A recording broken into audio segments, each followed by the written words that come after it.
Welcome to The Right Focus, a podcast for writers, newbies, and veterans, and everyone in between. We're hosted by M.A. Lee with the assistance of Remy Black and Edie Rooms, all from Writers Inc. Books. Our focus is productivity, process, craft, and tools. Each episode lasts as long as it takes to fix a quick dinner, drive a short commute, or take a brisk walk.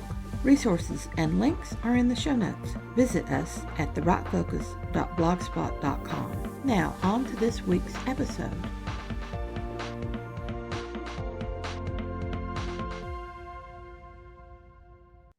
This episode concludes our series, Writers on Writing, which delved much more deeply into writing lives than I anticipated. I wanted to talk about tech, and we did. While we also explored the process and craft of writing and the tools essential that make our writing lives great. I've met analytical brains and global souls, humorous writers, and a couple with dastardly minds. I hope you have enjoyed this venture through 20 writers and one narrator's creative life. In June, we began our next series, the annual Summer Writing Challenge. Each episode has 4 tracks: a writerly wisdom, one writer overcoming a challenge, inspiration for the week, and a check-in. Personally, I'm beginning June 1 with 500 words a day. I once dissed writers who only wanted 500 daily, but folks, that goal is hard, really hard to maintain. Our first episode on June 4 will track June 1, 2, and 3. As we did last year. The check-in will track work Wednesday to Tuesday. Set your goal. Shove away the distractions and disruptions and accept your own challenge of daily words. Or as Leo Tolstoy said it, no day without lines. Nulla die sine linea.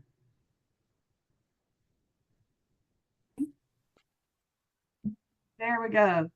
So, and if I start coughing, just keep talking right on. Okay.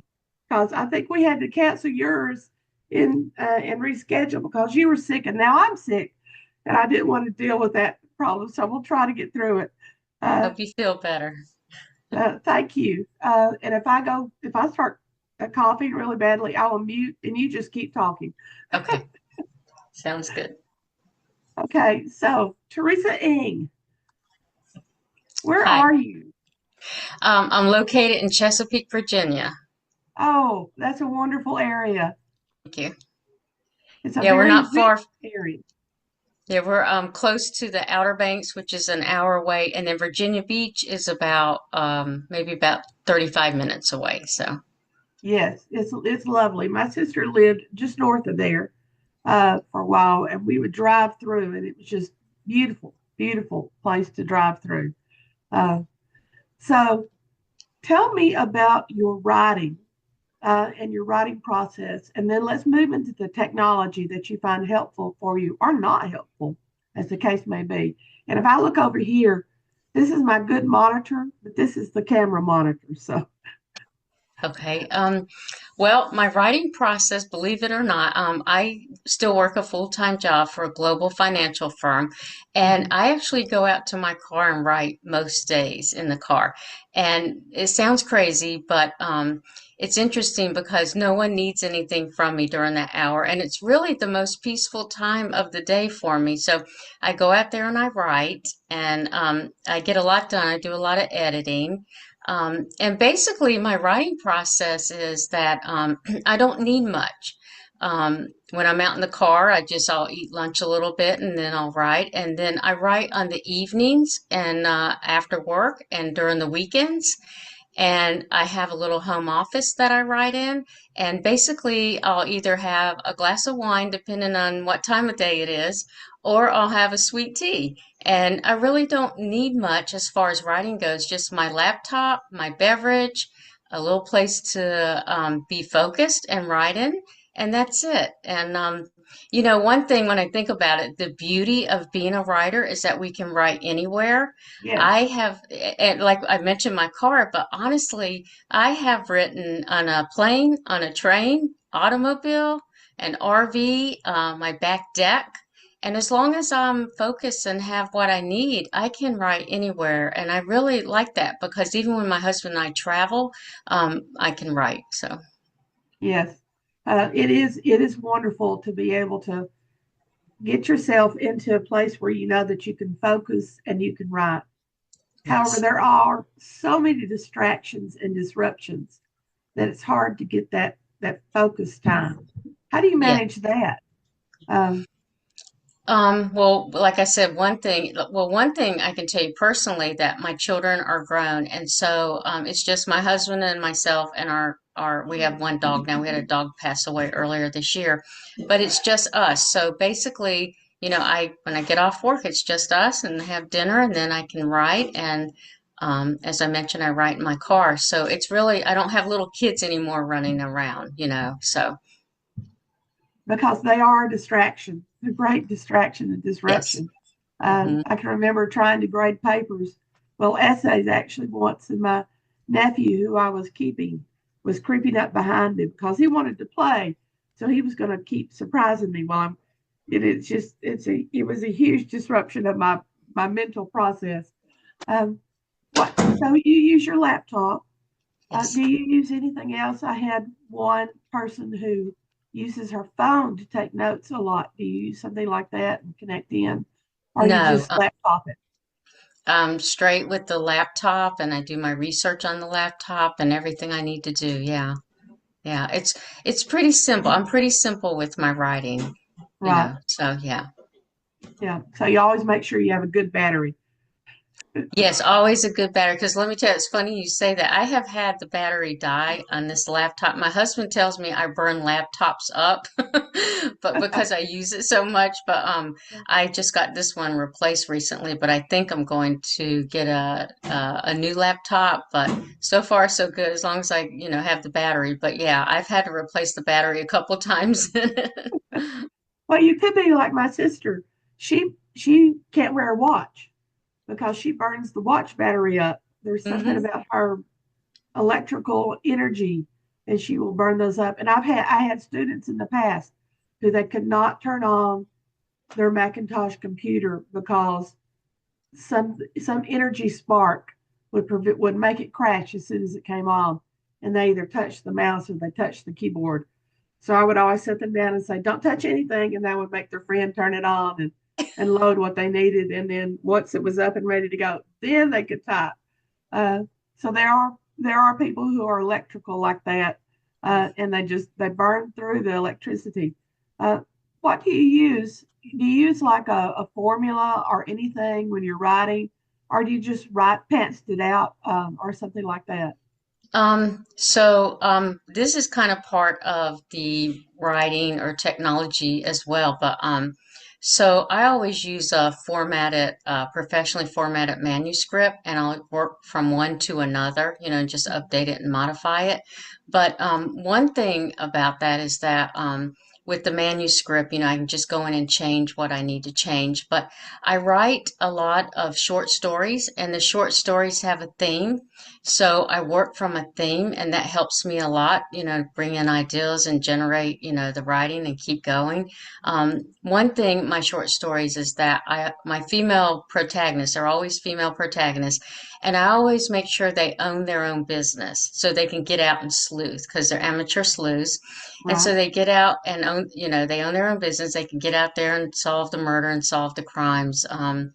But yeah, that's kind of my theme, I would say. And at this point with my stories, I always ask myself when I have the theme and I'm submitting to an anthology, I say, where am I know where I'm going to put them at because all my stories are based in the Outer Banks of North Carolina. Right. My stories are coastal, they're coastal crimes. And so I always tell myself, what kind of business am I going to have my sleuth run?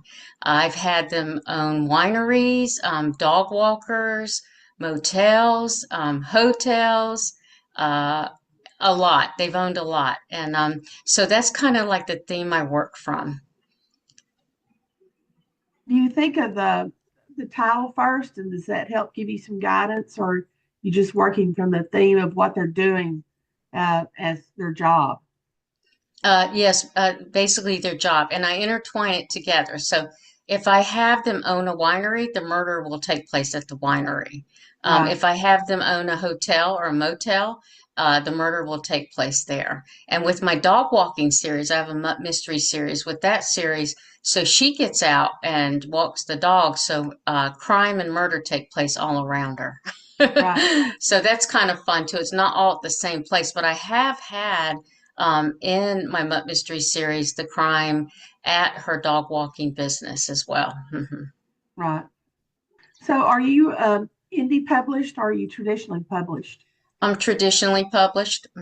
Yeah, I And have. how long has that been going on? So my probably about maybe close to about 18 years now, maybe. Yeah, Right, I think I had the first story published somewhere around that time. right. Yep. Did you get an agent first or did you find your publisher? No, I never had an agent. I'm considering, thinking about an agent now, whether I would hope an agent would consider me as well too. But I have been thinking about that more now. But no, it's always been through networking with other mystery writers that I know, and I've learned of publishers and publishing opportunities. Mhm. I have been with I had four publishers at one time. I have three now, but my longest publisher is close to maybe close to the 17, 18 year mark with my Right. first story, and he's still one of my publishers. Mhm. Okay. Uh, what do you do when you're working when you're finishing up a story? Are you already thinking about the next one that you're going to write, and how do you handle that, moving from one story to the next? Because I have great difficulty in writing short stories because my characters are changing, and I have to get into the mental mindset of that particular character before I can write that story. Um, well, when I finish a story and I write the end, I'm really glad because I do a lot of editing and I have a couple of author friends that I've been friends with for years, and I will not submit any of my stories to the publisher until these two authors have read them and reviewed them and, provide their critique on the stories. But once I finish it, I take a little break, and then whatever the next theme is for the next book, I start focusing on that. So I do take a little break in between So because that I'm gives really you, kind of glad I'm not. It's interesting because, I'll look at some of my writer friends and see the things they post on Facebook with, the another story out, another story out. And I always tell them you write fast. And they said, I really don't. But I don't consider myself a fast writer. I think, I do a lot of editing as well. Um, and it can go into multi edits. And like I said, my two author friends look at it. And then when I consider that the quality is the quality I want it to be, then that's when I'll submit it. Because so I want to, I want people to enjoy my stories. I don't want, I do my best not to have errors. right, right. So do you have one story completely finished and out to your friends, and then you're working on the editing while you're also writing another story, or do you completely finish a story before you move on to the next one? I completely finish one before I move on to the next one. I just kind of get out of that headspace, take a little break, and then start the other one. Okay. What part of the writing do you like? Because I think sometimes it's the generating ideas for the story that I love the most. And then at other times when the writing is going extremely well, I'm going like, oh man, this is what I love so much about writing. And then other times it's another part process. It's the revision. I go like, oh wow, I've revised that really well. What part do you like most? I like when it starts coming together with my protagonist because, as I mentioned, I always write female protagonists and I write strong female protagonists who own their own business and, they get out there and they have a lot to solve with a crime and murder when they're accused of a murder because their business is at stake, their life is at stake. And when all that starts coming together, and I feel like, oh, I like this character, or she's pretty cool. And sometimes the character will tell me which way to go.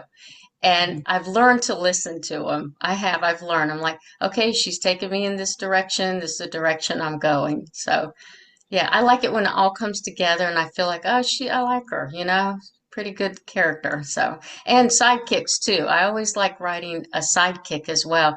And I find that they come out like as the funnier person, kind of like, I don't know, Lucy and Ethel in a way, I guess. But, Yeah. yeah, and I like that. So, Okay. So do you work? Is it hard for you to write humor? Because it is for me. I can find occasionally I stumble upon something that I think is humorous, and other people will laugh. But it's difficult for me to come up with humor to put in those stories. yeah, humor is hard for me to write. It is. It's not easy. Yeah. I I don't will think do there's. Go ahead.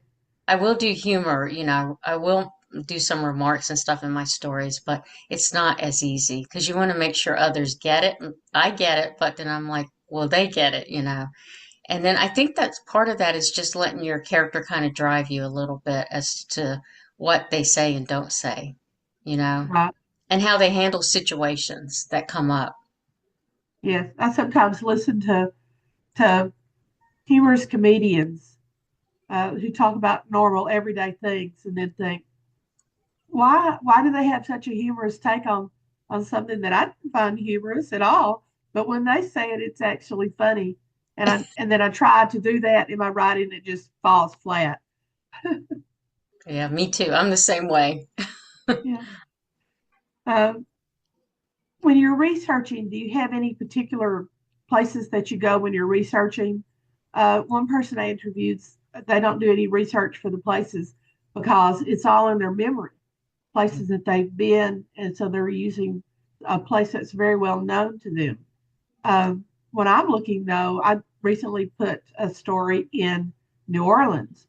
And so I was doing all this research for historical New Orleans photographs on stock photos and places like that, just to give me. Do you do that kind of thing?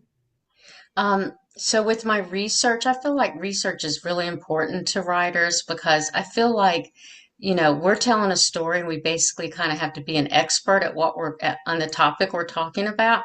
And Right. so we want to be credible and we want to be accurate. But there is a couple places I go to. So there's a site called looksmart.com and it has a lot of great information for mystery writers.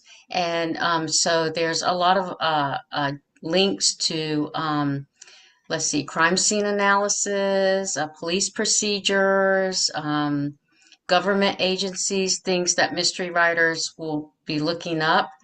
And I love looksmart.com. And the other thing is they have a place on there that's ask a cop questions, and you can actually go in there and I haven't done it yet, but you can ask a cop a question. Just say, for instance, I would think like a mystery writer if they want to know about crime scene analysis, or maybe they want to know about certain police procedure in their area, and they have a section ask a cop dot well, it's not askacop.com, it's ask a cop, and it's on looksmart.com.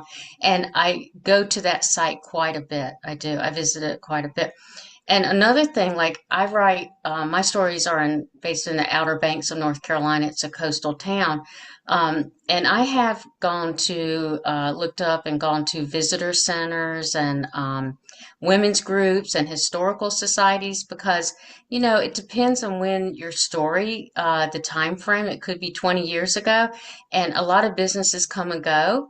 And there's also a lot of houses that may get torn down and rebuilt into modern homes. And so I think if you go to these historical groups and the women's groups and the visitor center and that type of thing, they're going to know the history of that location. So it will make your story more credible. But I No think one has research is mentioned important. historical groups. That's an excellent idea for research. And I Um, do have a quick tip on research as well that can help maximize writers' research. So for any search engine, whether it's Google or ask.com or Yahoo, if you put a plus sign, and I've done this numerous times, you put a plus sign in front of your search word. Well, just say, for instance, you search the word Beatles and you put your plus sign in front of the Beatles and just say it's the Beatles songs, well, it's only going to bring up the Beatles songs. And so it stops you from going down that rabbit hole that can be hours later of trying to get the most accurate research. And it's pretty cool using that. If not, you're going to be scrolling through so much. And then if you use your minus sign, you can use your minus sign on search engines, and that will exclude a word. You can exclude a word with that. So the plus and minus signs are very helpful to me, and it I did helps not me know speed that. up.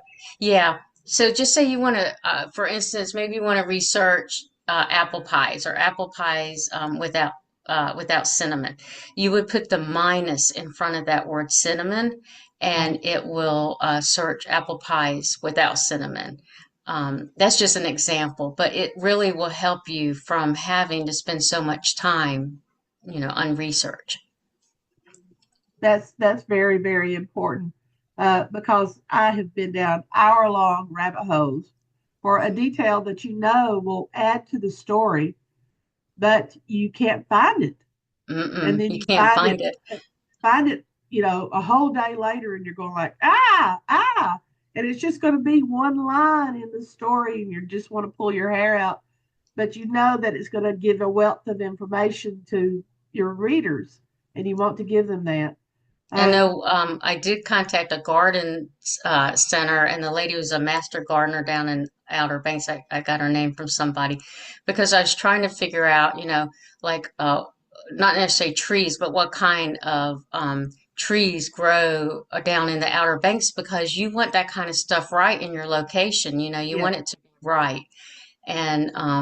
And she just gave me a wealth of information on it. But it's just interesting who you can contact and ask. yes. And I have always found that when you ask someone, they're so happy to give you information. It's it's Yes. really nice. Uh, Tell me a little bit more about your writing. What do you do any marketing for your writing or anything like that? I do. So I had a book come out this, and the latest book was in June of 2024. And so I will do a lot of a book launch and marketing promotion, mainly on social media. The other thing, I'll do book signings. And so I just promote it that way. There's a lot of good groups on Facebook that will let mystery writers get on there and promote their book. And they already basically they have a built-in audience for cozy writers. I'm a cozy writer, and so it's really nice to be invited. Or have the opportunity to be on their Facebook page because there's a built-in audience and they want to hear about your book. So that's kind of promoting I do. This is going to air right around the end of May, and we're Okay. coming up on the end of our time. Okay. Excuse me. Do you have anything that's going to be coming out at that time that you would like to promote or anything over the summer? I have a book, The Bride Arrived DOA, and it's based in the Outer Banks. And that it's a novel. It will be coming out sometime this year. Her name is Cass Kennedy, and she inherits a vintage motel from her brother who died suspiciously. And so by the time she gets to Outer Banks, and he had promoted, before he died, he had promoted the hotel or the motel as a premier wedding venue, and it was anything but. So it's a great story.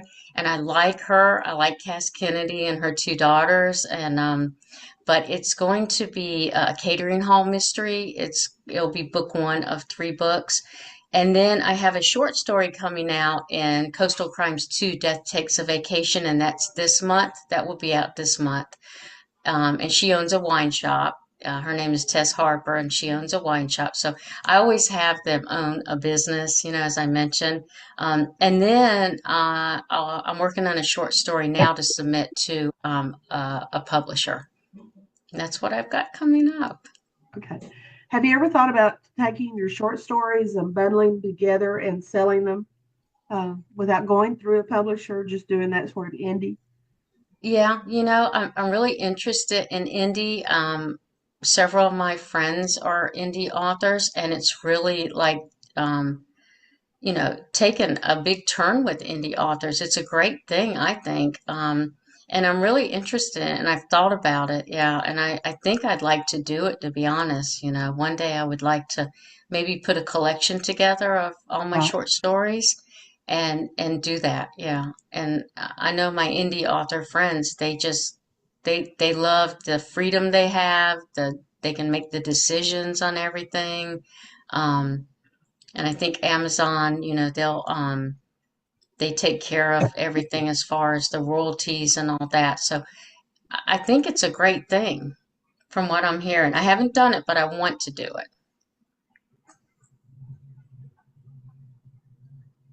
I find it incredibly easy because I'm an indie published, and I go through Amazon and I go through draft to digital. Okay. I'll upload immediately to Amazon and then turn around and do draft to digital, and that takes care of Apple and Barnes and Noble and Kobo and worldwide for me. And it also puts my book into library services like Hoopla and Publish Overdrive and those. Um, Um, and I have my cover professionally done, and that's basically my only expense because I'm a grammarian by training, and so I can do that kind of proofreading myself. Um, so I find it there's a certain satisfaction to putting together a collection of my short stories under a common theme and then matching that up to what I think would be the best cover and then putting that out to people and having people come back and say, "Oh, I really enjoyed all those stories, and I really liked this particular character and this particular character and how you worked that out." So I think that would be a good way for you that you could do that to go into indie with stories that the rights have reverted to you on. And I there's know not much. I have some friends who have their books have gone, out of print, and now they're going to indie and they're revamping the covers and they're loving the covers better and they love the freedom, and I think it's wonderful. I think it's great we have that venue, Yes, we have that now. yes, it's a great opportunity. I think back to poor Mark Twain, you know, having to do his own printing, having his own printing press, and doing all that. And I think, well, my life is a lot easier than that. But okay. Yeah. Yeah. So, is there anything else that you would like to promote? Any appearances that you're going to make that you would Um, like people to know about? I'll be yeah I'll be at the Suffolk, Virginia Authors Fest that's coming up in March, and let's see, oh, Williamsburg Book Fest is coming up February 22nd. I'll be signing books there, and then I'm going to Malice Domestic. I'll be at Malice. So I've got a few. And speaking of that, so an author friend of mine, we are putting on the OBX Books at the Bank Book Festival, and it's going to be October 18th of this year, and it will be in Kill Devil Hills. So, right now we're working with hotels and everything. We've got our two keynote speakers all settled, and so I'm kind of venturing into a book festival now. So with another author, and I'm really enjoying it. We're having fun with it. So, but it's a lot. It's a lot of work. But I've been to a lot of these conferences over the years, and I've seen how great they've done, and I know it's a lot of work, but it's really coming together good. So, and talked to OBX Tourism about it, and um, got a local bookstore that's on board down there. So a lot of good things. And Publix said we went there. They said they'll do the authors box lunches. So I mean, it's like a lot of little things, but it's a good thing. So. That sounds like a lot of fun, Mhm. and especially with the local tourism board coming on tap and the local bookstore. Uh, People just they want to help promote uh, what's going on in their area, and I think that's especially wonderful. All right, according to my timer, we're down to the last few seconds. Anything else that you would like to say, Teresa? No, just thank you very much. I've been looking forward to being on your podcast. I really have. And thank you for the opportunity to be on here. This is fun. Well, thank you Enjoyed. for agreeing to doing this. This is wonderful. Thank you so much. And as soon as I finish post production, I'll send you information. Okay, thank you. All right, bye. Bye bye. Thanks for listening to The Right Focus, a podcast for writers at all levels, hosted by Emma Lee from Writers Inc. Books, assisted by Remy Black and Edie Runes. Our focus is productivity, process, craft, and tools. Music is licensed through Audio Jungle, called Background Music Loop. Its creator is Alexander Polishchuk, known on Audio Jungle as Plastic 3. The music comes in different iterations. Show notes and resource links for this and other episodes can be found at therightfocus.blogspot.com. Write to us at winkbooks@aol.com when you have questions, comments, and speculations. We will try to answer you as quickly as possible. By the way, we will not mind your email address. That's rude. If you find value in our content, share with your writing friends or write a review. We're small beans here without the advertising budget of the big peeps, and you can make a difference. And whatever occurs, write on.